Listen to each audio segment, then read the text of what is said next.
Hi guys. Sorry for the little delay. Let's start. Myself, Nihar Ansau. I'm a PMR student from IIT Bombay. So this is like kind of doubt clearing session for this course, CS 114 deep learning. This semester's NPTEL course on deep learning. Generally, the instructor is Mitesh Kapra, but this is being guided by Sudarshan Iyengar from IIT Roorkee, this semester. Okay, so this is the week one. So during this series, what we'll do is like we'll go over quickly the content of this week's lecture and do some problem solving. And if you guys have any doubt when I am going over the content, you can stop me, or whenever I'm discussing the problems, also you can stop me in between, or in the end we can ask any doubt. So before going ahead, just one clarification, like, am I audible to everybody? Okay, Yes. thank you. Thank you. Let me see if the recording has been started. Okay, yeah. Yes. Yeah. So this week, generally, this three major concepts were covered, like history of AI, then Maclaurin-Spitz neuron, and perceptron. We'll see what Maclaurin-Spitz neuron and perceptron and perceptron convergence algorithm along with its proof. Then we'll end with some problem solving. So in problem solving channel, what we do, like the series, the way I have planned is like we'll cover some of the previous year's problem. We'll not cover this year's problem. So this year's problem, let's say if you have doubt in solving some of the problems for this week, you can ask next week. Okay. So why this is not going?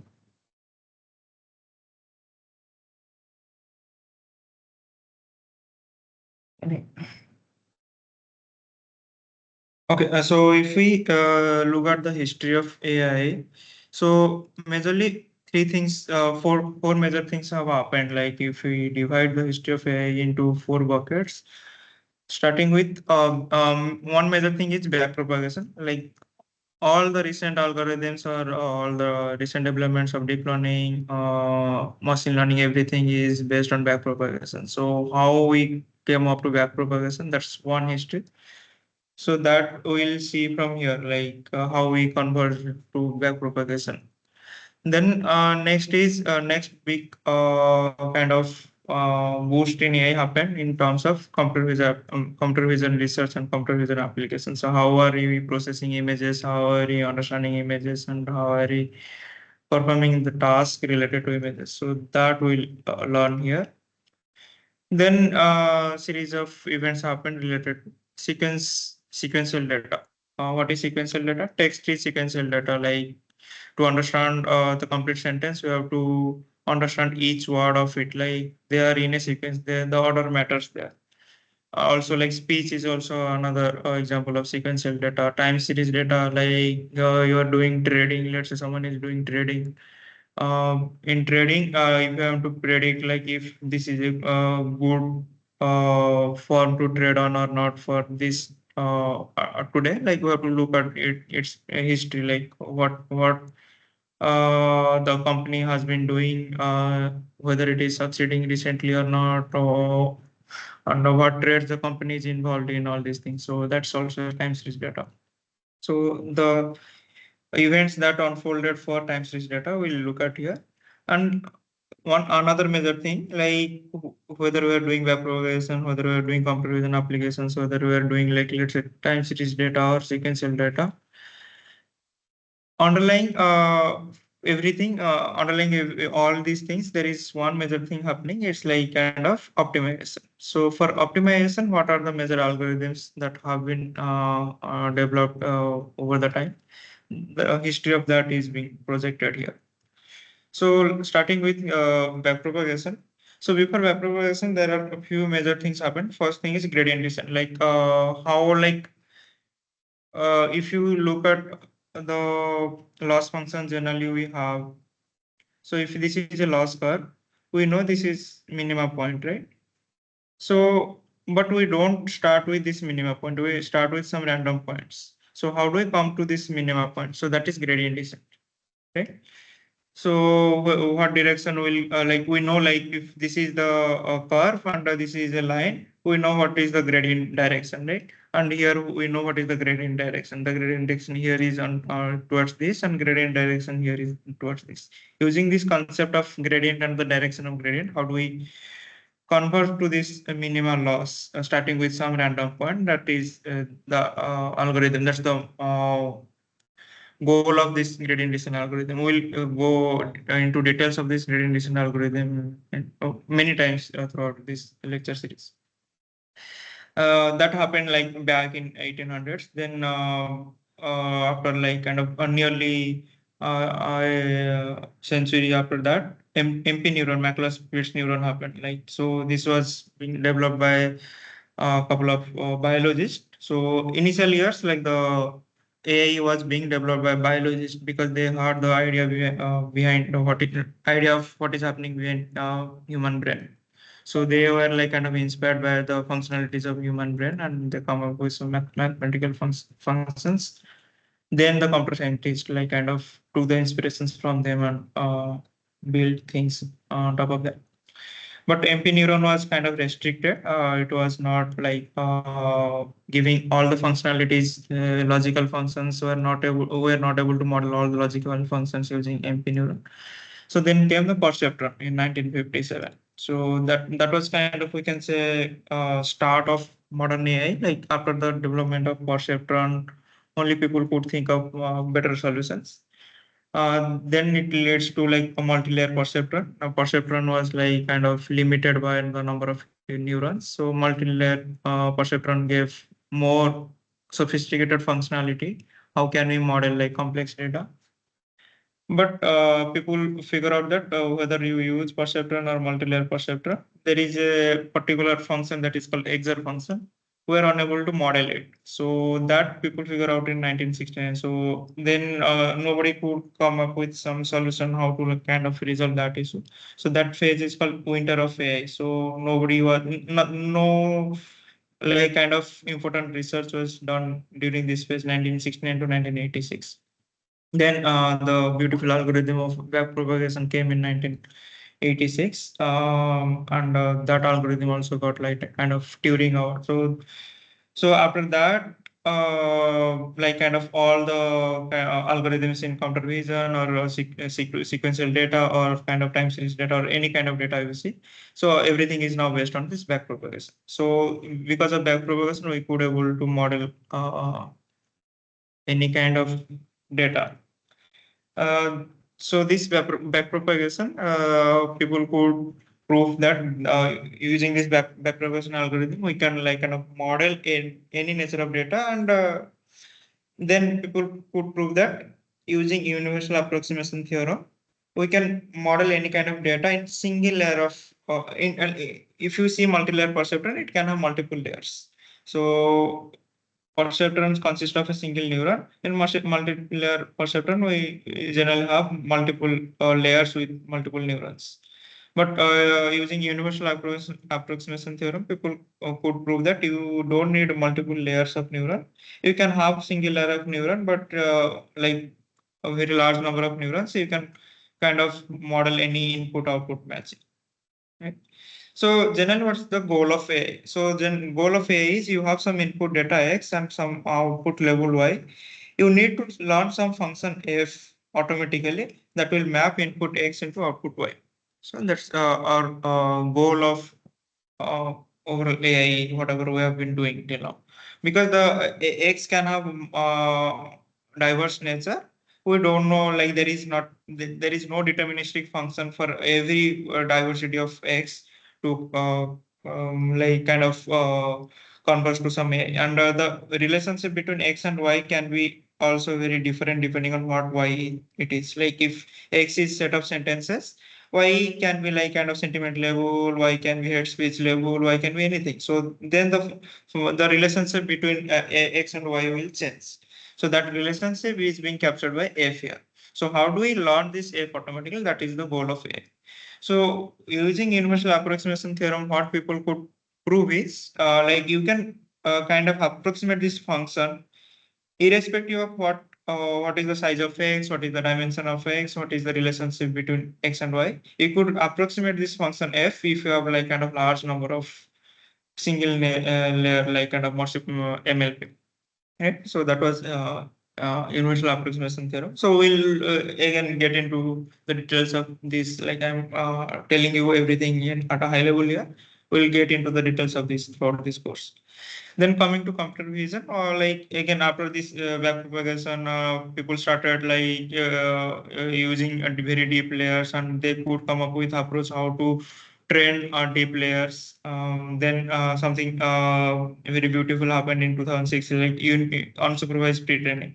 So in this fashion, when like we're trying to learn the relationship between x and y, or we need to have y levels for every x, right? So that's like supervised learning. So AI has like kind of three types of learning. One is supervised learning, supervised. Another is unsupervised.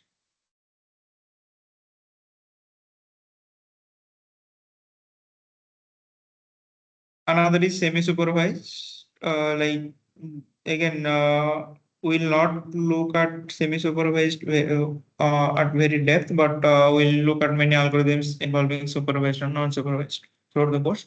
In supervised, what happens for every x like x input, we have a y level, and we try to create a function through this whatever AI algorithms, so that like the mapping for every x and y pair will be like kind of learned through this function f, and during test time that whatever function has learned, that will be fruitful to perform some task. In unsupervised, we don't have this y level. We have only x. So we learn some pattern from the x, and that pattern will give us like kind of general idea like what are the properties of x. Let's say you have a bunch of images having like corresponding to different fruits like apple, banana, pineapple, like that. Like say you are given a bunch of images corresponding to fruits, and you were learning like the image classification. If you are trying to learn through supervised learning, you will have corresponding labels. Okay, this is banana, this is apple, this is pineapple. But for unsupervised, you don't know the labels. So what do you do? Like you look like, okay, so this image is looking, these two images are looking similar, these two images are looking similar. Okay, so I think my camera is not on. Yeah. So these two images are looking similar and other two images are looking similar. So that way you kind of cluster them. So that's like kind of unsupervised learning. So you don't need to have labels for that. But you look at the patterns of the input or data or image or whatever the nature of the data is, and kind of find a kind of learning parameter there, how to cluster them or how to divide them into multiple classes, or how to kind of learn their features. In semi-supervised, what happens? Like you have for some amount of data, you have the supervised levels, and rest of the data you don't have the levels. So you start with some kind of supervised learning, then you again augment that with the unsupervised learning. So what people came up with that, like some beautiful algorithm, how to kind of learn the features from data in unsupervised way, and that helped in a larger way, because you don't need to have supervised data anymore, because supervised annotations takes a lot of time. After that, something happened in like people came up with like convolutional layers, and convolutional layers were able to kind of, they were kind of inductive bias for understanding images. Inductive bias in the sense like the architecture of the model was like kind of following whatever intuition behind image understanding. The way we understand image, the architecture of the model was also kind of following that intuition. So that's what we call inductive bias. So that's why the CNN models, the convolutional neural network models, were working very well for the image classification task, image understanding task back then. So there, the boost of AI happened actually around 2011-12, when like this big set of image net corpus was built, and people were able to show key using convolutional neural network, we can like kind of do very well in the image classification task. Then many other things in the computer vision followed. So we can say like here, like since ImageNet, like kind of the modern AI has evolved a lot. So coming to sequential data, like this text processing or speech processing, initially people came up with this Hopfield network. There again, the concept of backpropagation was not there in Hopfield network, but it was like kind of similar to Perceptron. Then many other networks came, but the major thing happened in like kind of 1991 is like RNN. So RNN was initially like kind of developed for speech data, but then people would think that okay, RNN can be applied to text data or image data. Majorly, it is being applied to text data and speech data only. Then they figured out there are flaws in RNN. They came up with LSTM, but then this RNN and LSTMs were not able to handle the very long context. Like if we have to understand a big document or big passage, these kind of algorithms were unable to do it successfully. And then people came up with something called attention networks. Still, the attention was not able to capture the long range dependency very well. But nowadays we have these transformers that transformers GPT networks like or like ChatGPT everybody knows. So these are like kind of we can say like very fancy version of this transformer network. So we'll get into the details of this. So that's like we can say like after the development of the attention module into 2014, like the core research or the advanced research of this sequence to sequence data has evolved a lot till this open source models like Llama, and the closed source model like ChatGPT were seen. So underlying all these algorithms like CNN or 6 to 6 attention networks or this backpropagation to like kind of um, have success in those algorithms. Like our major goal is to count our major goal is like this is the loss plot, this is the convergence loss convergence curve. We have to reach here starting from some random position. So this is like kind of a very nice convex curve. So that's why you might feel like this is very easy to come like in this curve. It is very easy to come here from any random position. But generally the loss curve measure are like this. And let's say this is the global minima and you start with somewhere here, you don't know how to reach here. You might get stuck in local minima and you don't know whether this local minima is a good local minima or bad local minima. So there are like kind of many complex problems here, right? So how do we solve this problem of optimization? So this is called the problem of optimization, coming to local minima or global minima or like kind of local maxima. Depend like in RL we try to kind of maximize in kind of ML. So this ML framework we RL is reinforcement learning, by the way. So in machine learning or deep learning framework, we try to kind of minimize. When we try to minimize, we try to go to the local minima or global minima. When we try to maximize, we try to go to global maxima or local maxima. So these are called the optimization problem. So to solve this kind of optimization problem, we need some optimizer functions. So what is a good optimization function? What's a bad optimization function? What optimization function works well for image data? What optimization function works well for sequential data? So that's kind of another line of research, and there are like many optimization functions have been developed over the years, like from Nestro, Adagrad, Adam, all these things. We'll get into the very nitty-gritties of these algorithms maybe in the third or fourth week of the course. So this way kind of nicely portrays all like the major histories of AI, recent AI you were seeing. Again, when we are saying AI, the AI has like classical nature, but we are not discussing classical AI here. This is like kind of advanced AI, the ML, the machine learning and deep learning kind of AI. Where machine learning, deep learning is like kind of sub area of artificial intelligence, and our focus is there only. We're not discussing any classical AI in the course.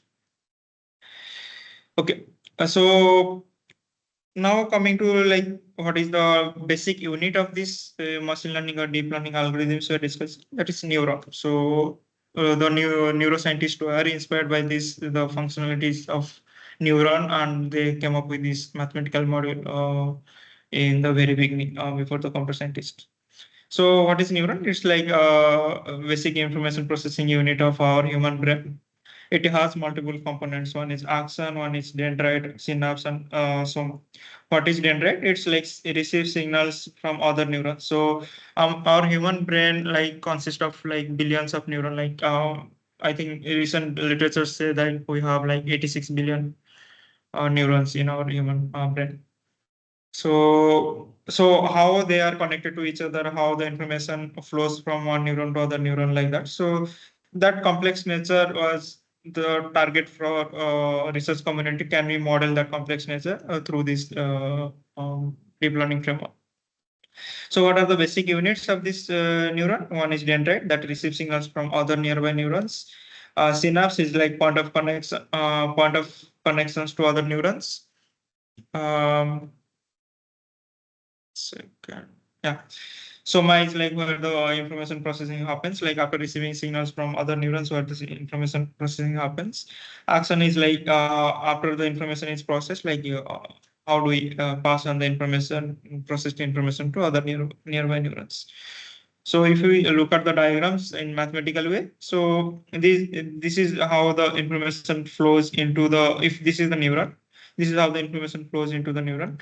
And this area we can say is like kind of dendrite where the information is being received from the nearby neurons. And this area we can say is like kind of a soma where the information processing happens. And the upper part we can say is like kind of axon where the information goes out of neuron to other neurons, right? So this is like kind of the lower part where the information is received is dendrite. Then processing part is soma. Then the output part is kind of axon. So like what happens to neurons like when we see something like or when we hear something or when we speak something.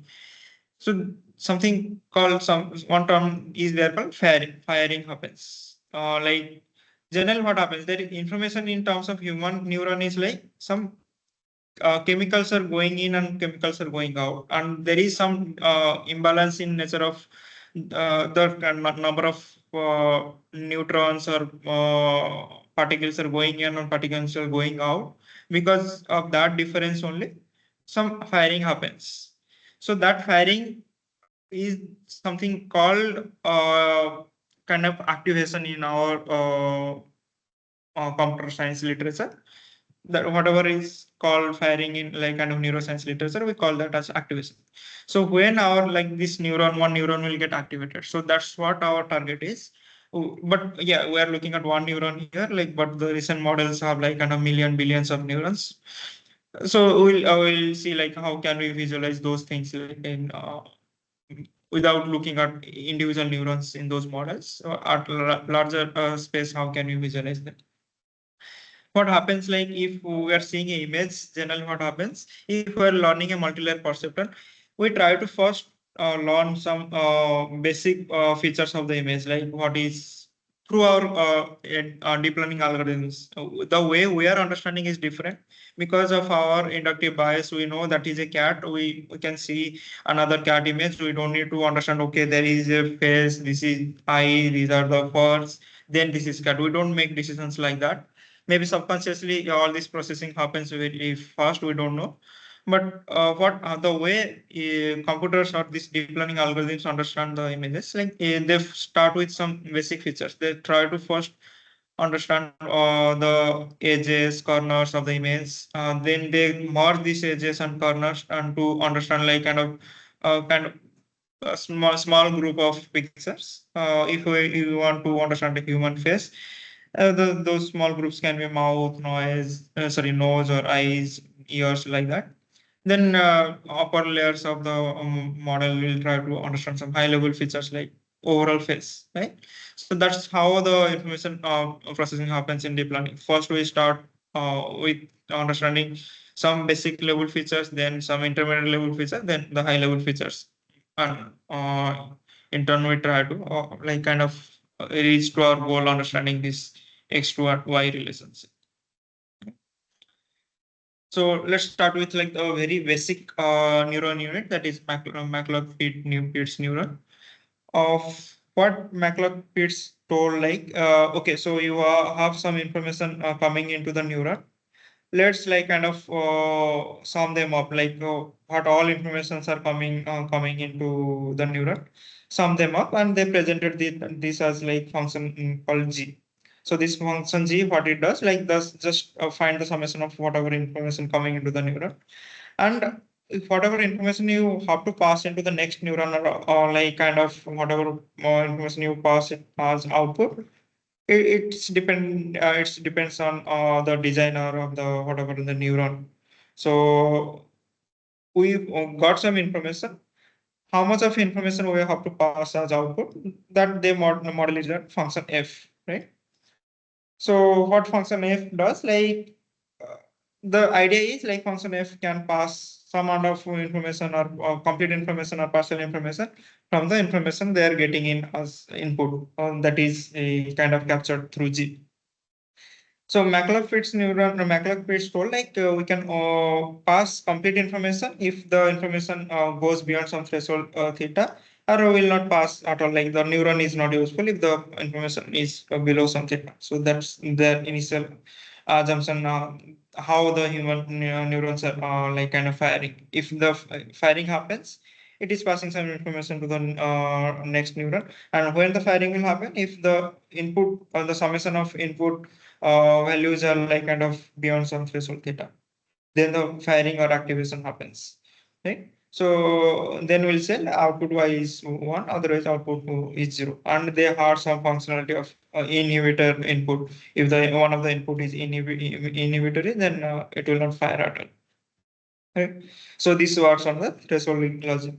So now, based on this MP neuron concept, let's see, can we model some of our basic logical functions? So basic logical functions like AND function, OR function, NOT function, XOR function, like that, right? So let's say what's the nature of AND function if there are three inputs? Like if we have three inputs like x1, x2, x3, when AND function will output is here, like y is output. When AND function will be activated if output is one. When output will be one, if each of them is one, then only output will be one. If one of them is zero, then obviously the output will be zero, because AND is like just the multiplication of input values, right? So how can we kind of design this MP neuron? We are getting input in terms of exercise. We can the design of MP neuron depends on this theta only, right? Because everything before that is just the summation, right? We have got the summation value of these inputs, that is 3.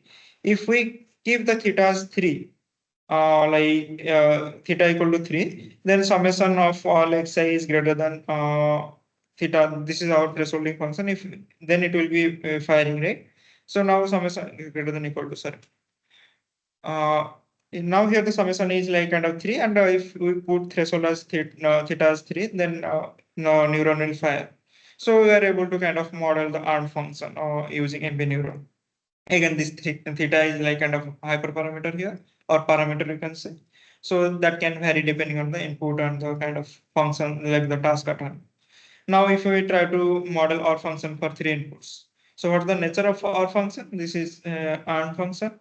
What's the nature of our function? So for three input again, if one of the input is one, then the output will be one, right? So our goal is like if at least one of the input is one, and we know every input is being summed with each other, right? So we can keep threshold as like kind of one here. So this is easy to model, also easy to think when the neuron will get fired, because at least one of them should be one, and we are summing them or summing all the input values. So threshold is one here. If sum of all the inputs goes beyond one or equal to one, then it will fire. Similarly, we can model other functions like NOR function, x and not x2, or not function also we can model. So all these things like they work on the thresholding logic. So here some important concept you have to learn when how we are able to model these things. So if we see this AND function or function in a 2D plane, so this is x and y. If we don't have three input features, we have only two input feature. So with two inputs x and y, so let's say x1 and x2, let's take. x1 and x2, and output is y. So when this and if you want to model and function, when this will fire if both x1 and x2 is 1, right? Every other case it is 1. So let's try to plot these things. If this is point 1, this is point 1 here on y-axis, x2 axis, sorry.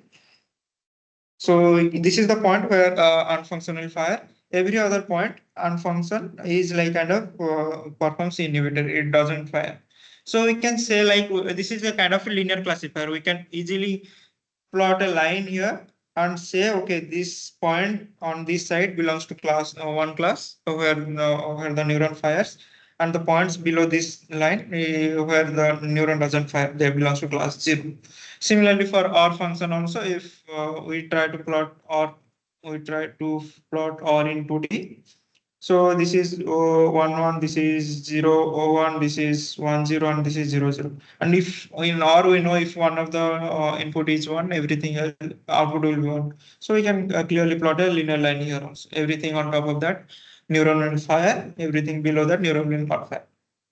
But there are some class of logical functions where it's very hard to find a linear boundary. So one example is XOR. So let's discuss the nature of XOR. If we have two inputs, x1 and x2, so what will be the nature of y? If when y will fire, if one of them is 0, other one is 1, so that's XOR, right? Exclusively or. So for 1 1 input, it will not fire. For 1 0, it will fire. For 0 1, it will fire. For 0 0, again, it will not fire. Right. So let's plot these 4 points on the 2D plane. Right. So when it will fire, these two cases it will fire. This case and this case it will fire. This case it will not fire. This case it will not fire. So if you can see here, it's not possible to plot any linear line to kind of separate these two, right? So we need these two lines. So anything between these two lines can approximately, I'm again telling what these are not maybe the exact lines. Anything between these two lines, neuron will fire. Anything below this and above this, neuron will not fire. So this is not kind of separable using just one linear layer, right? Or one line only. So this is something called non-linear functions. So MP neuron was not able to successfully was not successful to kind of separate this kind of logic functions or kind of come up with a function that can map inputs using just one function, right? So then the perceptron came. So perceptron has also same like kind of limitation. It cannot map XOR function. Sorry, it cannot model XOR function. But it gave some other functionality. So what extra functionality perceptron gave us? Let's see. So what Perceptron, like the inventors of Perceptron told, okay, why just sum the input xi? Let's add some weight also. We'll have some importance on input values also. Okay, we want to give importance to this much importance to this input, that much importance to that input, like that. So they weighted the input values to the neuron. So the thresholding is updated like this, like you multiply some threshold, like some weight to every input, and the thresholding concept stays as it is. Instead of just summation of xi greater than equal to theta, now we are saying wi into xi greater than equal to theta. So to simplify this, so what you can do, like you can bring theta on the left hand side, it will be like wi minus theta greater than equal to 0. And if it is less than equal to 0, the output will be 0. Here, if you try to kind of imagine like xi, this minus theta, if we try to imagine in terms of wi and xi, and if you say like kind of x naught is there, so here if x starts from 1, you want to start x from 0, and if you put x naught equal to 1 and w naught will be minus theta, then you can simplify this as this equation. Sorry, not here. You can simplify this as this equation. Summation of wxi, I going from 0 to n greater than equal to 0. If it is greater than equal to 0, then it's 1. The output will be 1. Otherwise, it will be 0. So what is this hyphen theta? Sorry, minus theta. So if you have learned the basic equation of line, basic mass like y equal to mx plus c, right? This we all have learned. So this see, this we used to call as kind of bias or kind of intercept. Bias generally we used to say in the equation of line, right? Or y-intercept. So this is called, this is whatever the minus theta we're getting, that is that only. You can like kind of imagine that as like minus theta here. The simple bias as we are giving to the neuron. If everything else is zero, at least we have this value, minus theta, as input to the neuron. So if we can kind of map MP neurons with perceptron, this is how like in MP neuron have like kind of summation of xi greater than 0 or theta. Here it is like summation of xi, wixi greater than 0 or theta. Now, how do we learn this W's like for this? What is the optimal W for like given set of inputs? What are the optimal W? So that's our next goal. So for that, we have to learn something called perceptron learning algorithm. So when we say this, whatever W's we are learning are kind of best fit W's for our input X and output Y. Output we know it's like can be either 1 or 0, but it can be 1 for a set of X and it will be 0 for set of X, right? So other set of X. So for that we need to learn like if we have a optimal W's vector or W values and we multiply that W with X, it will give rise to correct level of 1 or 0, right? So let's see like how do we get into that optimal W. If we divide our inputs into two classes, like set of inputs corresponding to class 1, set of inputs corresponding to class 0, positive level or negative level, the way you can imagine them, it's fine. Like class 1, class 0, class 1, class 2, positive class, negative class. So convergence meaning you are successfully classifying all the points into corresponding class, like the points corresponding to P class. If you are successfully classifying them into class 1 and points corresponding to N class, if you are successfully classifying them into class 0 in the end, that's the point where we say we have converged, the algorithm has converged, right? So initially we don't know the optimal set of W values, so we randomly start with some W values. Right. Let's plot this set of points. Let's say these are the set of points corresponding to class 1, and these are the set of points corresponding to class 2. Again, for kind of brevity, like I'm assuming these 2 points are linearly classified for understanding this concept of the perceptron algorithm. And we can see like this can be like kind of good fit for this set of points. We can say anything beyond this, like towards this is class 1, anything towards this is class 0. So what happens like if we try to learn a classifier here? What is a classifier? This is a classifier. This line is a classifier, right? This linearly separable line is a classifier. And everything beyond this, like if we plot a perpendicular axis here, towards this. So this is like kind of positive direction, like one direction. This perpendicular axis has a direction. Towards this direction, everything is class 1. Towards this direction, everything is class 0. Right? Now will use this concept of direction. So what is this? This is a perpendicular axis to this linearly separable line. Let's imagine this. We have this linearly separable line, and we have this perpendicular axis to the line. What we'll do, like if the x and these are individual x points, and let's say there is one point here that I'm marking at red dot. This belongs to class 0, and one point here on the 0 side, that is actually belonging to class 1 on the ground truth level. It was corresponding to class 1. Then the this line, whatever we have plotted, this is a wrong plot, right? This is not actually really classified. And which is not correctly classifying the set of points belonging to class 1 and class 0. Now, how do we update this line? Whether we'll rotate anti-clockwise or clockwise, that we'll see. Like how do we update this line so that the points will be correctly classified. Okay? So for that, what do we do?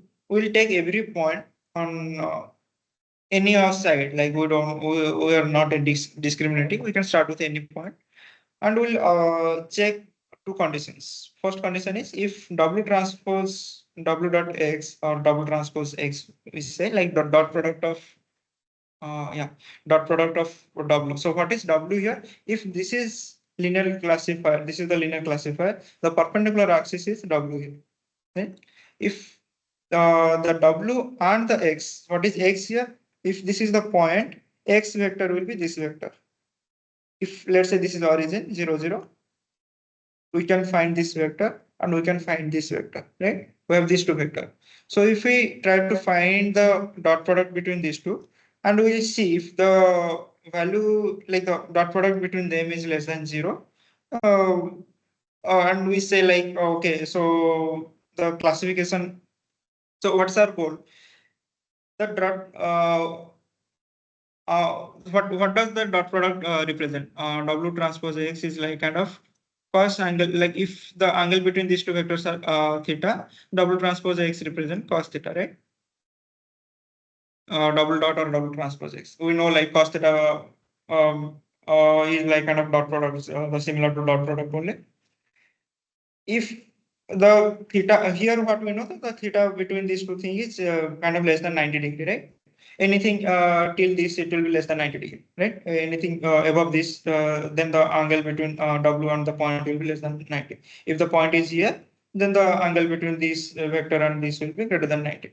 Our goal is like if they are falling into the positive class, the angle will be less than 90. If they are falling into the negative class, angle will be greater than 90. We will use that concept. So if W transpose X is less than 0, then we'll how we'll update the W vector? We'll add X into W. Why are we doing that? We'll see the formulation for that. If it belongs to negative class and the W transpose is greater than 0, there the point has been misclassified. So we'll kind of subtract X from W. Why here we are adding the X value? Why we are subtracting the X value? We'll see here. Let's imagine initially the dot product was less than 0. Then what does it mean? If dot product was less than 0, and we know cos 0 is 1, and 90 is 0, 1 it is sorry, minus 1, right? The if the angle between 0 and 90, then the value is between 1 and 0, right? This is what we know. I mean, and for if it goes beyond 90, it's like from minus 1 to 0. Right? The values will be negative here. Here the values will be negative. Here the values will be positive. Right? The cos theta values will be positive. So if the W transpose X value is 0, dot product is 0, or less than 0, meaning the value is negative. The angle between the W and the X vector is greater than 90. But we wanted this to be less than 90, right? That's why we subtract the X value. We subtract the S in the way X was here. Now it will go towards this, like this. So in the opposite case, what happens if W transpose X is greater than 0, meaning the angle between them is this. How do we see here? We know X was belonging to positive class and the angle between them was greater than 90. Less than 0 meaning greater than 90. If it is belonging to positive class, it should be falling in this side, right? Not this side. If it is falling on this side, we'll subtract X value like this so that it will fall on the positive side. If originally it was on the, actually it was on the negative side, actually it is on the negative side according to ground truth data. But when considering the current W value, if W transpose X is less than greater than 0, meaning the point, the hyperplane is in such a way that point is here on this side. So what we do? We'll add, maybe spoke wrongly. Here we'll add the X value so that it will goes toward the positive side. Here we'll subtract the S value so that it will the hyperplane will move in a such a way that point will come on the negative side. Okay? So that's what the algorithm says. Like if actually it is positive, you have to add the X value to the W. If actually it is negative and it is misclassified, then you have to subtract. So that's what the perceptron algorithm says. Again, if anyone has any doubt here, you can stop it. So what are the proposition? If P and N are finite and linearly separable, perceptron algorithm will converge in finite number of times. So that was the proposition. Then people came up with like kind of nice mathematical formulation how to prove it. Like, okay, definitely if there are finite set of points and there is a linear separation between two classes of points, then you will just need a finite number of iterations until you find the convergence point.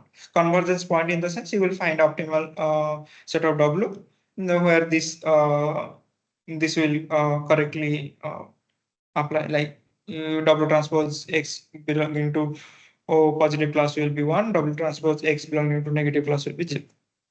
Right. So then the proof of this finite convergence is here. Like you can go through the lecture if you have any doubt. Again, I'll go over that. For now, I'm skipping. I'll go to the discussion some of the previous questions because that was the major intention of this session. Again, I will come back to this if you have any doubt. If someone has raised hand, if you have any doubt, please feel free to unmute. Again, I'll come back to this point if you have doubt, but for time being, I'll just cover some of the previous questions first. Then, if time permits, we'll come back to the proof, like why we're saying definitely the perceptron algorithm will converge in finite number of iterations. Okay. Yeah. If there is no doubt, then I'll go ahead. I'll just give 1 minute to everybody.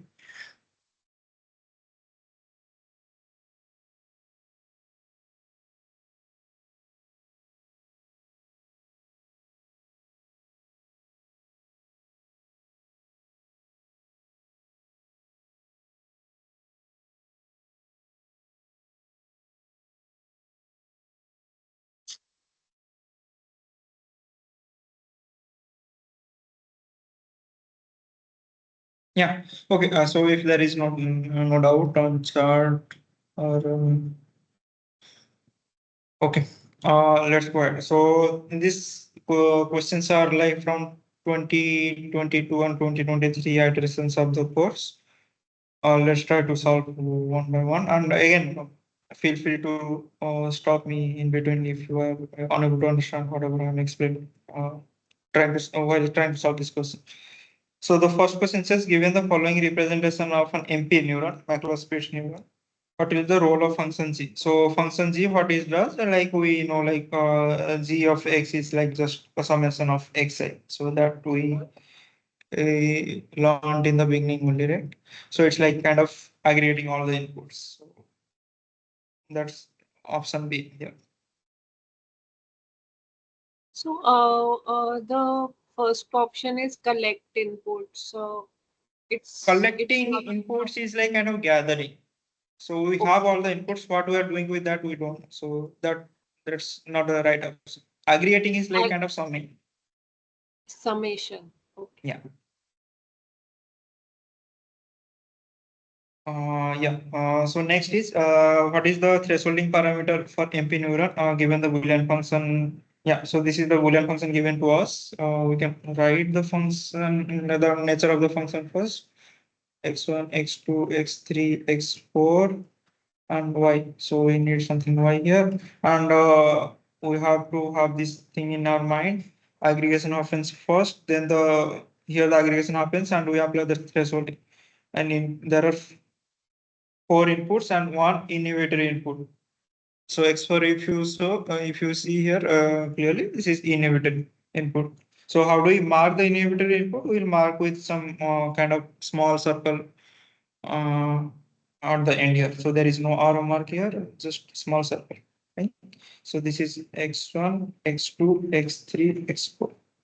So now let's see when the output will be 1, right? So why when for what combination of xi is the output value y will be 1 here, right?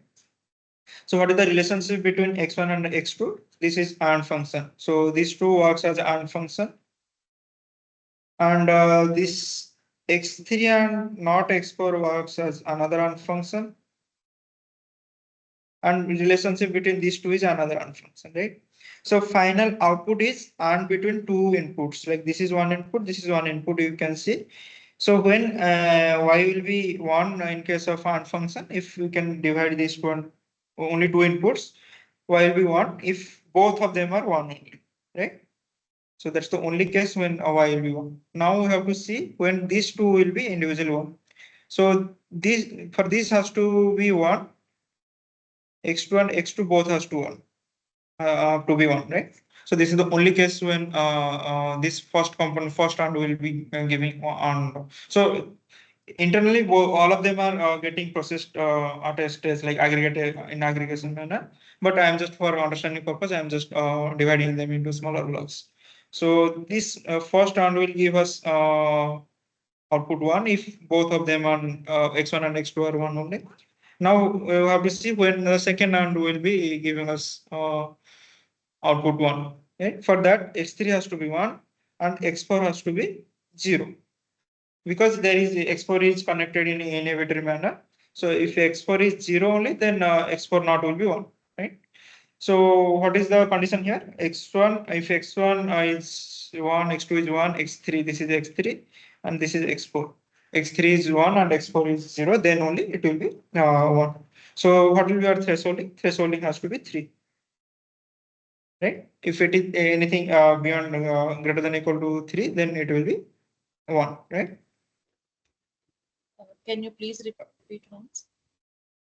Okay. So what is the MP neuron property? So we know if summation of xi greater than equal to theta, the output will be 1, right? So this theta we are trying to figure out what will be the value of theta here. Okay? So what is the optimal value of theta? For that output will be 1. So for this we have to see what are what parameter, like what are the values of xi for which the output value will be 1 here, right? Depending on that, like if we know the values of xi for which output will be 1, then we can decide the threshold, right? Let's say for if the summation is 2, in case if summation is 2 and the output is 1, then we can say threshold is 2. I mean the minimum summation. If another case, another scenario happens, if summation of xi is 1, then also if output is 1, then we can say theta is 1. What is the minimum summation for which we are getting output 1? That will be our threshold, right? Again, I'm repeating, what is the minimum summation, right? There might be case if summation is 4 also output will be 1, but we are not concerned about that. What is the minimum summation value of xi for which the output will be 1? That will be the threshold, right? Because here there is greater than equal to 0, right? So let's see what are the like possible values of xi for which we will find this minimum summation of xi. Okay? And what is this function, Boolean function saying? This is AND of two Boolean functions, right? And out for this to be 1, this individual Boolean function has to be 1. Right? So now when this Boolean function will be 1, output of this Boolean function will be 1 if both x1 and x2 will be 1. Till this you are following correctly? Yes, sir. Whoever asked the Yes. question. Yeah. So now let's see when this Boolean function will give us output 1. Here then we have to note one point is x4 is connected in an inhibitory manner. Meaning if you are giving 1 as input to x as input for x, the on the output side, like what the neuron will receive from x is 0, right? Because this is inhibitory. If the input is x, actual output for the way neuron receives for x will be 0. If it is 0, then neuron will receive at 1. So that's the property of inhibition, right? Uh, okay. So for this concept again, we have to figure out when. So for this second logical function, we have to figure out when the output will be 1, right? That's our goal, and they are connected in through AND logic, right? So for AND logic to give output 1, you have to have both input to be 1, but this x4 is connected in inhibitory way, so actually the value of x should be 0, then only not x4 will be 1. In this case only the second logic function here, second AND here, whatever we're looking at, it will be 1. right? This also you followed for when this particular and function will be 1, y x3 1 and x4 has to be 0. Yes. Did you follow that? Yeah. So now if you see, so for this, what was the summation of x, right? That was our goal, right? Summation of x greater than equal to theta equal to 1. What is the summation of x? So this is x3 and x4. That this is the kind of only scenario where we can have output as 1 of for this overall because there is and in between, right? For this overall Boolean function. This is the only case where the output can be 1. Right? For here, for this scenario, what is the summation of x? That is 3, right? And this is the minimum summation of x. Then the theta will be 3 here. Did you follow? Yes, yes, Okay. yes. If anyone has any other doubt, please feel free to ask. Okay, so otherwise the next question says there are two statements and which of the statements are true. First statement is perceptron separates input space into two sections. So that's what also we have been discussing. Like there is a set of positive points, this is a set of negative points, and this is a linear classical, right? So this is true, or like the statement 1 is true. Second statement is only a linear separable function can be implemented using single perceptron. So that's also we discussed, like exert function that needs two linear separator. Exert function cannot be mapped using modeled using MP neuron or perceptron. Right? So second statement is also true. So option should be C. So perceptron can it can separate only into two sections. Like if we have more classes, then No, so if you have more classes, then you need multi-layer perceptrons. Not to so with like single neuron you cannot do. okay, a single Single neuron perceptron, only. Pardon? a single perceptron will classify into two classes only. Only work for the binary classes. Okay, thank you. Coming to question 6, consider an OR function MP neuron. So we have discussed this again, but for completeness of the question, let's read it first. Consider an OR function MP neuron with three inputs x1, x2, x3. The number of input points can be 8, right? The combination of because each x1, x2, x3 can take two values. So total there can be from 0, 0, 0 to 1, 1, 1. There are 8 possibilities, right? And the MP neuron tries to learn the decision boundary that is a plane, right? Because there are three dimensions here. The linear separator will be plane. If there are two dimension, linear separator will be line. So that's the dimension of the linear separator, that is n minus 1. Number of features we have, the dimension of the linear separator will be n minus 1. If there are n dimensional input feature space, the linear separator will have dimension n minus 1. It's hard to imagine till maybe linear plane we can imagine, but others is like just n minus 1. So what the question is asking, how many points out of 8 input points lie below the plane? Lie below the plane is like kind of lie above the plane is class 1, lie below the plane is kind of class 0, right? So we have to find a linear separator for that. So this is simple, like you have to figure out how many points for how many input combinations the output will be 0 and how many input combinations the output will be a 1 here. So when for our function, when output will be 1, if any of them is 1, just one of them is 1. Just only one scenario when all of them are 0, the output will be 0. Every other case, output will be 1 only, right? So how many points are lying below the plane? I mean class 0, just 1 point. Right? So option B will be the correct answer here. All other In 7 points will case lie in.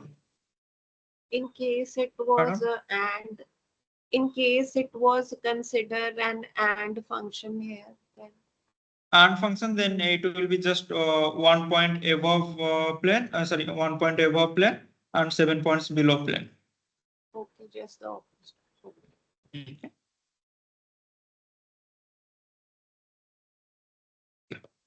pick out the one which best describe the decision boundary that MP neural model learns when the number of inputs more than three. Right?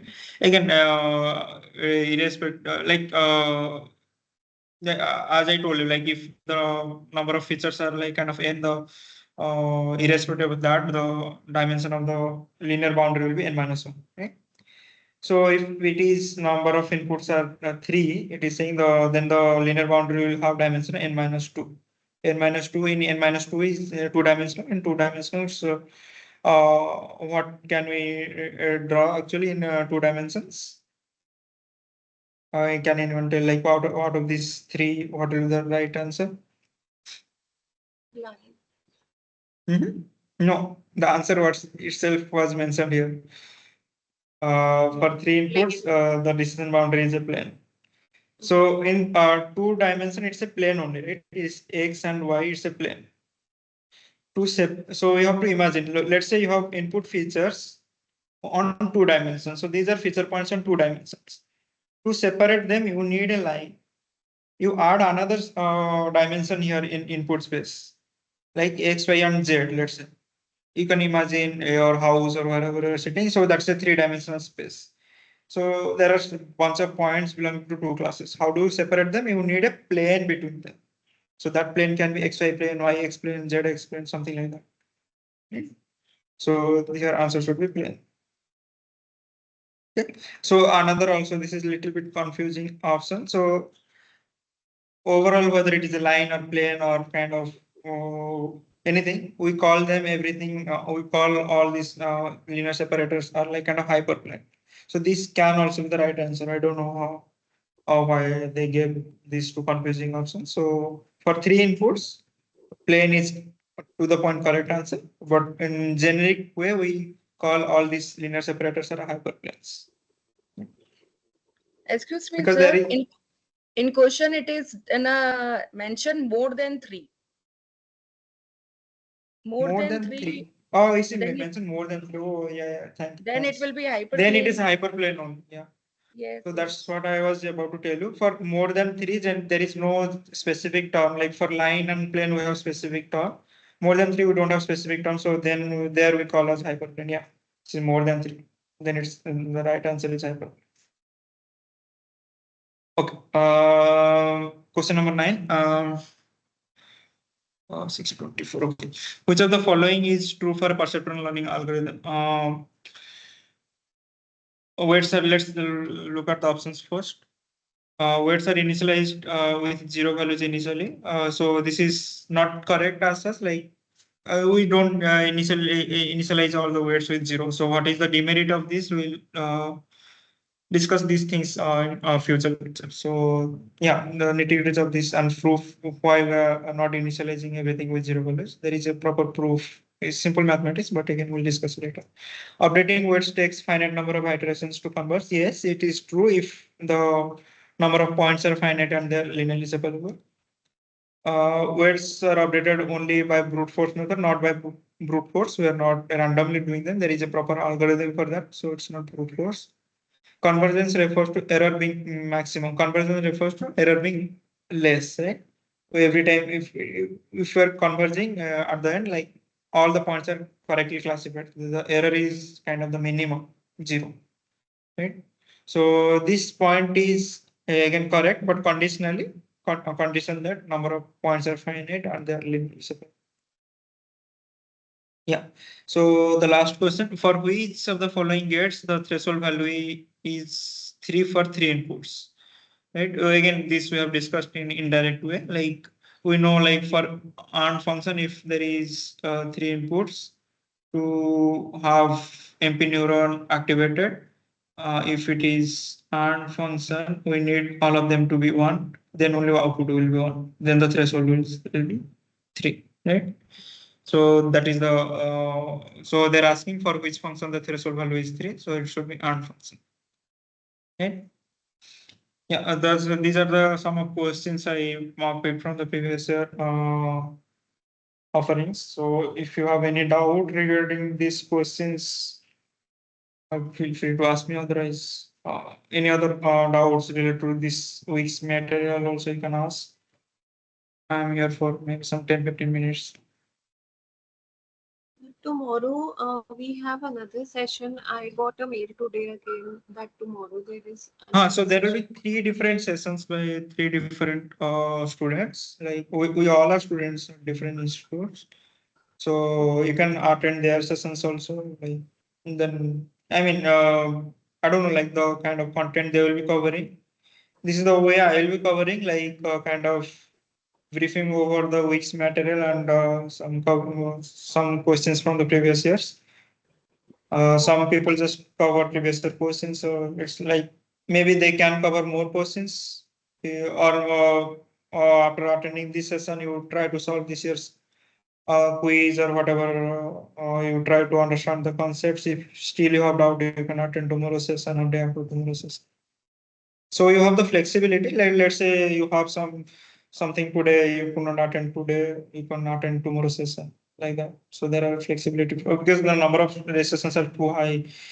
We cannot just have one session, hoping everybody will be available Saturday, right? So we have three sessions every week. Thank you. Yeah. So if this session, attending this session is helping you to solve all the quiz questions of this week, no need to attend other sessions. But if you are struggling at some question, then feel free to attend and ask doubts there. So I will not be taking that. Obviously, two other students will be there, but hopefully they will be able to clear it out. Yeah. Someone has raised hand. Yeah. Sir, in Perceptron model, we use a step function as an activation function. Is it correct? Yes, we can say that is a step function. Whenever we have thresholding, all the what is the step function? Like, good question. So step function is like something. This is the step. This is the step we are taking. This is the theta step. Anything beyond that theta is one. Anything below that, it's like kind of clip to zero, right? So this is we So can say this is a step my function. question is, can we use sine function also? No. A sine function we cannot. A sine function will use in other algorithms, not in perceptron. Perceptron, the way it is defined, is just a step-based function, right? It has to be Only just greater zero than and theta. one. Only zero Only and one zero can one be one. output. Only 0 1. Okay, Sine thank you. sine is a valid activation function. So we'll look at all the different activation function. What is the nature of activation function? When a function can be activation function, when it cannot be. All these things we'll discuss. Okay, thank you.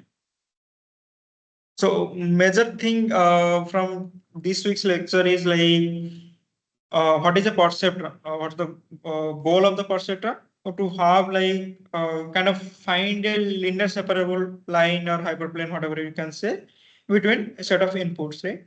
So now we'll see going ahead, it's not always possible to have a linear separable line. In that case, like there are bunch of inputs, but we are unable to find a linear hyperplane between the bunch of inputs to separate them into two classes. We are not discussing about more than two classes by now. Like, within two classes also, it's possible. Like let's say these are the set of points belonging to one class. This is a set of points belonging to another class. So this is actually the separating kind of whatever circle or sphere, whatever. But this is not linear in nature, right? This is a circle. This is not linear. This is not a line or not a plane, right? So how do we find like kind of this separating hyperplane between here?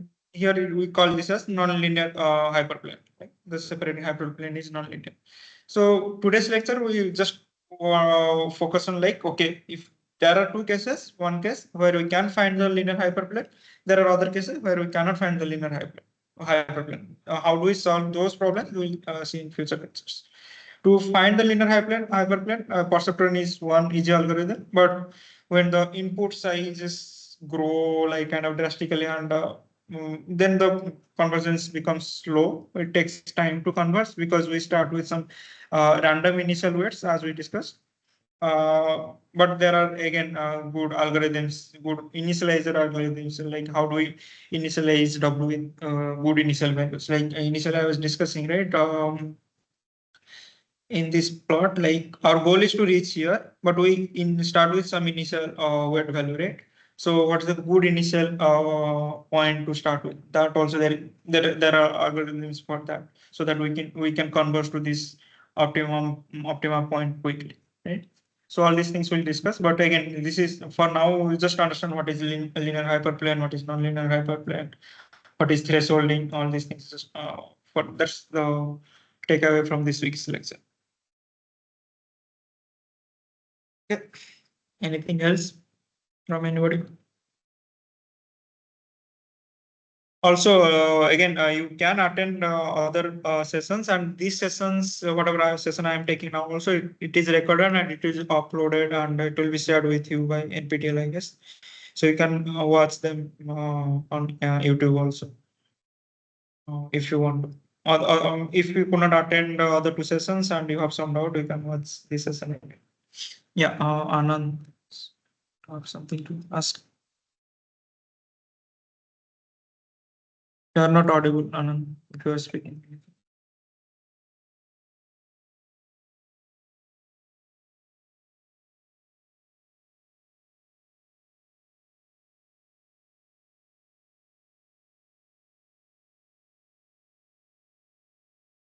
Anybody else having any doubt?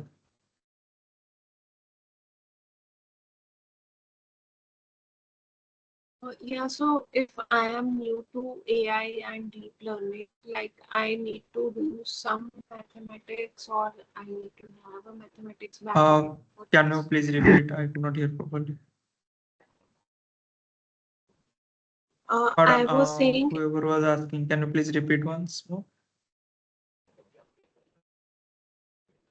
hello. Yeah. I was saying like in case I am new to deep learning and AI and I don't Mhm. have a maths background, so I need to do some mathematics for this.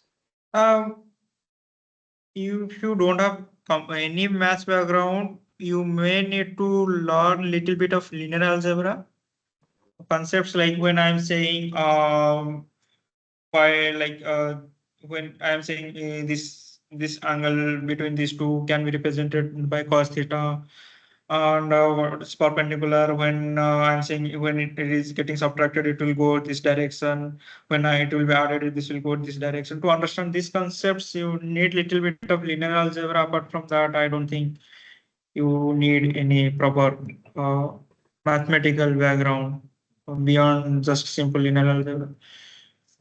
Just some vector calculations you can go over before like getting into the details of this course.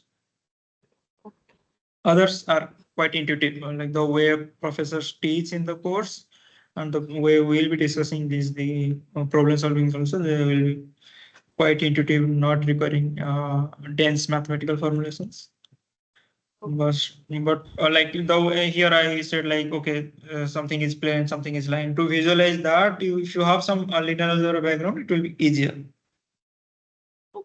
Otherwise, you can like go ahead with us. You can ask doubts slowly, slowly also.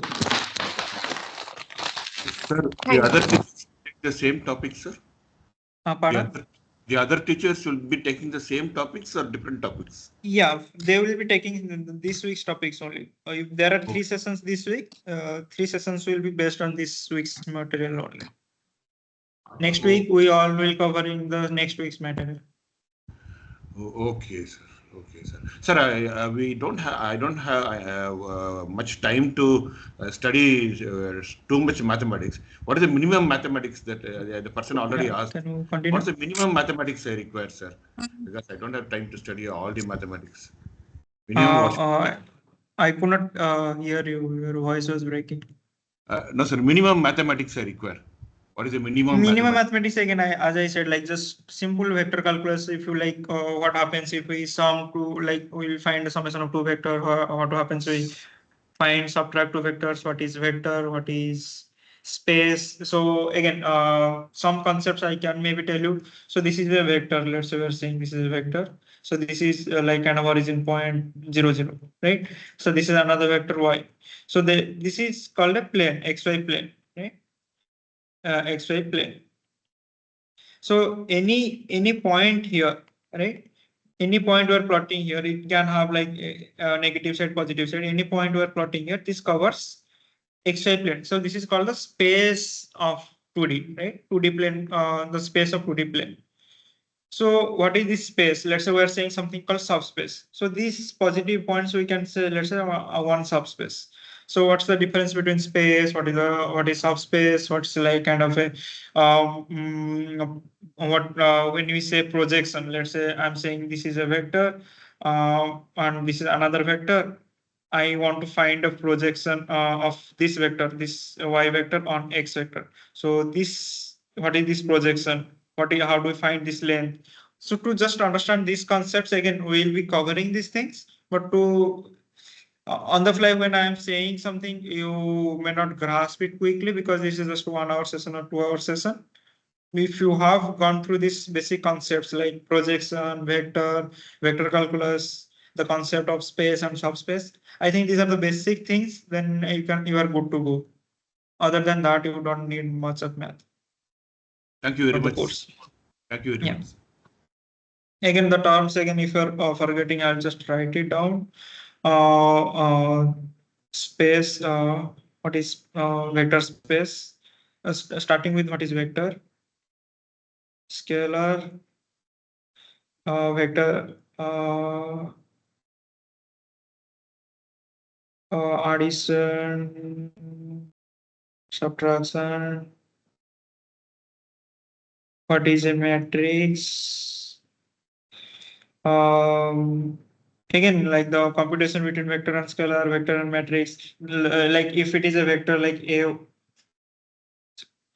A2, A3 is a vector. If we multiply B scalar with this, it will be like BA1, BA2, or BA3. All these things will be using in the like course. So if you have these things, you can easily like kind of whenever I'm saying or some of the tea or the professor is saying, you can easily visualize.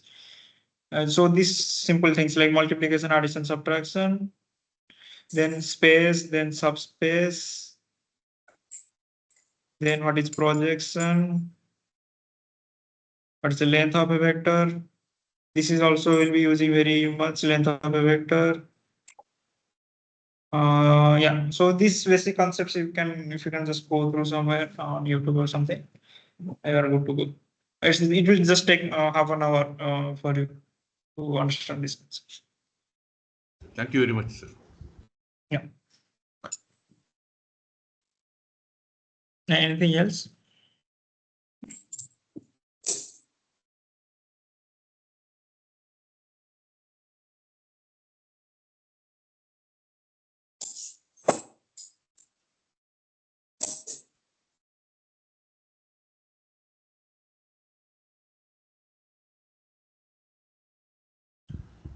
Sir, Okay, can I if ask, there are, sir, yeah, can I ask please. a very silly Yeah, question? yeah, no worries. You can ask any How do question. they how do they know that this model of the neuron is the one that is there is the model is modeling the neuron in our brain? Uh, how do we know if it is modeling our brain? Yeah. How do you know this No, model of the? no, we don't know if it is modeling our brain. We know our brain is functioning in a certain way. We try to create models so that they will behave in that way. We know, we understand this image as a dog, this image as a cat. Can we create a model so that if model sees the image of a dog, it will understand this as a dog, and it will understand this as a cat. But the kind of internal workings in human brain and the internal workings of this model, they can be different. So we like kind of take inspirations from neuroscience lectures and neuroscience literatures or research. How their goal is to kind of showcase, okay, the brain works this way. We take inspiration from that. Can we kind of model that way, whatever way brain works through these neurons, like the whatever neurons we're learning. So, but in the end, we don't know if it functions exactly. Long way to go to that stage actually. We're Thank you, not thank yet you, near thank that you very much, stage. sir. Thank you very much. Anything else?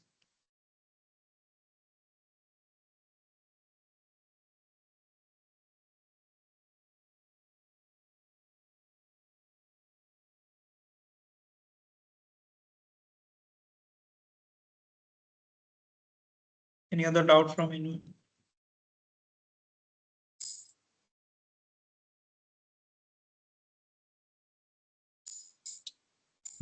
Sir, Yeah. Sir, you modeled logical functions, sir, right? Yeah. And Yeah. are there other functions that can be modeled too? Yes, yes, yes. Someone was asking sign, right? We can model sign Oh, function, sign. every function. So the goal of, again, I was discussing here, right? So this is the relationship between x and y, right? So Yes. this function can be anything. There can be combination of sine, cos, log, combination of many sines, sine curves also, sine functions also. So there are some functions we don't know also. So what is the relationship between x and y? Like x can be set of images, y is corresponding label, x is set of text, one y is corresponding label. We exactly don't know what is the perfect function to map x to y. As human being, we don't. That's why we rely on AI to come up a function, and it come up a function in terms of parameters. So what are these parameters? These are these w values. Like this, what are the w values? So that we'll put a sorry, what are these w values? So that what is that percent? Where is percent? What are these w values? So that we will have this thresholding on 0, and so that we will get class 1, class 0, right? These are parameters. So if we have a large set of input and large set of output corresponding y, we don't know the exact w value. It's for human being, it is not possible to kind of track those w values. That's why we rely on these AI algorithms to come give us these w values, right? So those w values are the representatives of the functions. They map x into y, and those w values, if you plot them, they can be combination of 100 sine functions, cos functions. We don't know. So the nature of those functions are very complex. One function I'm plotting here, there can be another functions also, like very random functions also is possible. We don't know the nature of function, if they can be represented through some known functions to us. Known functions are like sine, cos, tan, or x to the power x square, x cube, x to the power 1 by 2. So these are some of the known functions we know. That's if they're countably infinite, the known functions we know. But we cannot kind of find a best combination of these known functions to us to map the relationship between x and y. Right? That's not humanly possible. That's why we rely on these AI algorithms to give us that function. Right? So that function is never a single function. A single sine function cannot solve a problem. Single x square function cannot solve a problem. It's a combination of sine, x square, x cube, log x, multiple functions. We don't know what's the combination also exactly. Thank you, sir. Thank you, sir. Yeah. Sir, could you please Yeah. tell me what is the use of weight value and why we need to multiply this value with the input data? Okay, good question. So what's the weight value? So here we saw, right, something we're multiplying the wi into xi, right? Summation of wi into xi greater than 0, right? So what do if we do just summation of xi greater than or equal to 0? So what's the difference between these two equations? This was MP neuron, this is perceptron. So here what we are seeing, we have multiple inputs, but we don't want all the inputs equally likely. So when we are summing this exercise, we are giving equal importance to all the exercise. But there can be a case, like let's say an application developed for granting a loan or not. And you have like set of input, like what is the person's name, what is the person's surname, what is the person's age, financial background, educational background. For that, let's say, what are these exercise? Exercise are like kind of features. One exercise is like kind of name, one exercise is like kind of age, another exercise is what the state he belongs to, and multiple features. So there are some features you can imagine, like name we don't care about, right? And the whether we have to give loan or not, we don't care about the name or the state. We care about the financial background or the educational background or the age, something. Those features are important. So these are called the features based on which we decide whether make that decision or not other decision, right? So that's why if you have a weight here, what we can do, we can say, okay, let's give weight like for x1, let's give weight very close to 0 because this is not much important. And let's say age is very much important. Let's give some weight of 0.4 to this. And state is not important. Again, give some weight close to 0 here, like this. That way, it will give us some kind of flexibility to model the input and output features, the relationship between input and output. If we have just summation of xi, it will give equal importance to all the inputs because what we know in real life, name is not important. State is not important. Again, this is something close to the way our human brain functions. We don't give equal importance to everything, the whatever we're receiving. We choose like, okay, this is important to us, that is not important to us, right? So that's why the importance of W comes in. Okay. Okay. Thank you, sir. Is there any range for W value? Yeah, good question. There are range for W values. Again, we'll discuss on that. Generally, we keep the range of W values between 0 to 1. Why we give at 0 to 1? Again, they are dependent on the values of xi. We'll discuss all these things. Okay, thank you, sir. Thank you so much. So the way you can imagine is like you have a fixed set of inputs, like you have, let's say, 3 features, x1, x2, x3, right?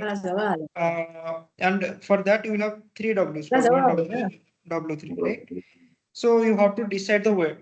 And what happens if you don't have this W? You give equal importance. Equal importance is like 1 by 3, 1 by 3, 1 by 3, right? So if you sum this 1 by 3, what is the summation is boiling down to 1 only, right? So now you know all the weights boil down to 1 in case you don't have specified WH. So you can parallelly think, if you specify WI, your goal should be summation of those WIs should be, and WI should be 1. Right? So then only you know the importance of each xi. Okay, one WI is 0.9. Okay, 9. That corresponding feature has 90% important. Another WI is, let's say, 0.5. That has 50% importance. But the summation has to be 1. Correspondingly, if you have a set of features xi and set of corresponding weights WI, the summation of WI will be 1 because of this reason. Because you know this is the set of WI fixed. To decide weight, you have to have a fixed range between which these Ws will be. And one give, like summing them to 1, like gives us nice properties that helps us nicely in optimization problem. So we all are discussing, like we're discussing this, the development of optimization functions, right? So having this restriction of 1, like kind of gives us nice interpretations or nice formulations to solve. So that's why we keep this summation as 1, right? We will again goes into the details of, we'll go into the details of this. We'll find this, the reason behind this as very beautiful going ahead. Why we force this summation to be 1. I feel you intuitively understood why I am saying the summation should be 1, right? Or is it not clear now? Mathematically we'll understand why it is summation is 1, but intuitively why, like if we are not having WIs, the summation is anyway 1. The importance of each feature is, if you sum the importance of each feature 1 by 3, 1 by 3, 1 by 3, it's anyway 1. So when you are having the weights, again it has to be 1 because you have to decide, right? If you give some weight 1000 and some weight 1, some weight 3, let's say, you can't give some weight 1000, other weight 1 and 3, but there is no point doing these things. So this will kind of will not help us in solving the optimization problem. How it will hinder us in solving the optimization problem, again we'll see all these things.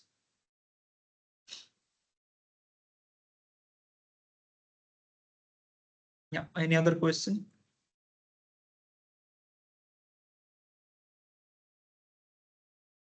If not, let's run. Sir, Yeah. I have one question. In this slide, perceptron, Meckelopitz neuron, you have the summation between 0, the same slide, huh? summation between 0 to n, but it should be 1 to n. For MP neurons, we have x1, x2 only, yeah, right? yeah, I'll tell you one. Here, if you see, initially when MP neuron was defined, we had this restriction of I going from 1 to n, right? But when we came to this perceptron, we added this bias concept. So if you True, but read only for perceptron it should be 0 because we have that x0 and bias. But for mechalopiths, it should be x equal to 1 to n, the summation. no In the any slide. function. Yeah, I'm telling. Let me clarify this point. Any function you are modeling using perceptron. So what happens here? If you are modeling using perceptron, what is W0 here and what is X0 here? W0 is minus theta, right? And X0 is 1 here, right? You can put same X0 and W0 here. So if you want to kind of expand this thing, summation of I equal to 0 to n xi greater than equal to 0, right? So if you want to expand, this will be x0 plus summation of I equal to 1 to n xi, and then this is greater than 0, right? This x0 is 1, right? This x0 we know it's 1. In MP, mechalopiths neuron also x0 is 1. No. We know. I'm saying if you try to map this x0 according to perceptron formulation, we know this is 1. And rest is just the way we're modeling the MP neuron, right? So if you try to kind of simplify this circle will be greater than equal to -1. So you can say the theta will be -1 here.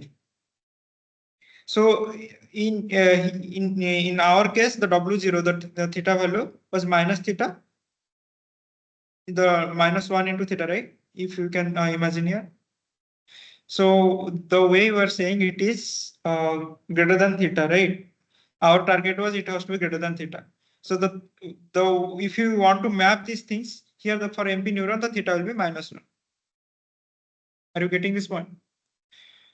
There is Okay. this is not wrong, just that the theta for MP neuron in this case will be -1. Okay, sir. Okay. So you can write this, but this will not be right if theta is not -1. Okay. Did you understand how could I come to theta being -1? Like, Yeah. okay, correct. Thank you. Sir, good evening, sir. You mentioned Yeah. about bias, W naught being the bias.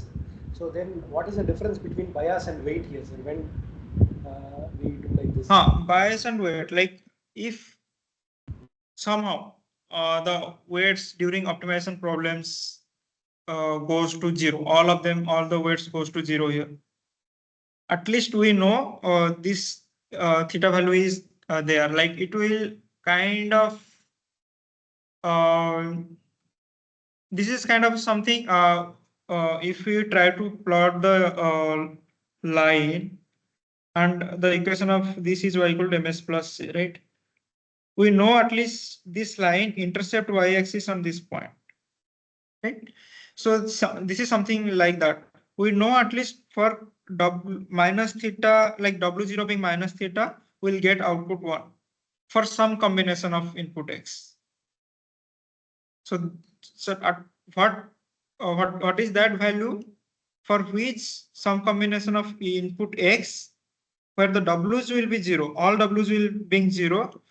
If there is a combination of input x that will give us 1, if the w0 is theta, that is the bias term.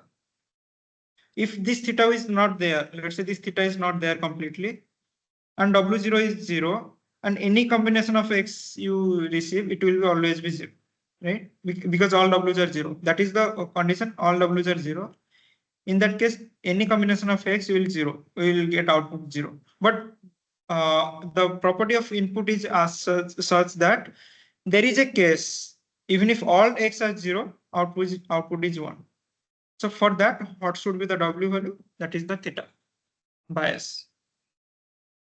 Are you getting Yes, sir. the Yes, point?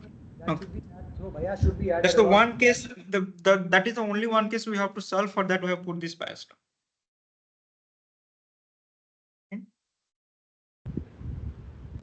Generally, if all W's are 0, class will be 0, output class will be 0. But the input data, whatever property it says, if all W's are 0, still, if all inputs are 0, then still the output is some class, like it corresponding to some class. And so how can we map that to some class? You will have to have something called some bias.